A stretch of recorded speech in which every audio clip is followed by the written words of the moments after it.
Rubber বাগানে দুষ্কৃতীর তাণ্ডব। ঘটনা বিশ্রামগঞ্জ পঞ্চায়েতের ১ নং ওয়ার্ড জোরপুকুর এলাকায়।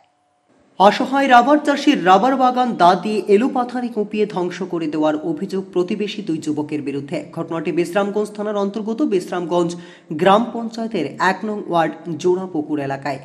অসহায় সেই রাবার চাষির নাম তাপস সরকার, পিতা নেপাল সরকার। অসহায় রাবার চাষির বাড়ি বিশ্রামগঞ্জ বরকুবরা এলাকায়। অভিযুক্ত দুই যুবকের নাম জীবন সরকার, সুমন সরকার। অত্যন্ত গরিব তাপস সরকার। তার সর্বসকল্যে রয়েছে ১০০টি রাবার গাছ। এর মধ্যে ১৮টি রাবার গাছ এলোপাথারি কুপিয়ে একেবারে ধ্বংস করে দেয়। গ্রামের প্রধান থেকে শুরু করে বিশ্রামগঞ্জ থানায় লিখিত অভিযোগ করেন। ২৪ ঘন্টা অতিক্রান্ত হয়ে গেলেও বিশ্রামগঞ্জ থানার পুলিশ যায়নি তাপসের রাবার বাগানে।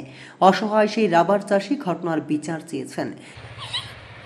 তারপরে দেখেন আমি এইটা করেই এই বাগানটা করেই আমি চলি, আমার বাচ্চা কাচ্চা লইয়া আমার এটা ছাড়া কোনো পেট নাই। এটা আমার এটা লইয়া আমি খাই দিই, আর কোনো আমার পথ নাই। মানে গরদি ভাঙা তোমার আমার ঘর ভাঙা ঘরটার পাইছো না এমনি সরকারি ঘর না দিছে না তোমার।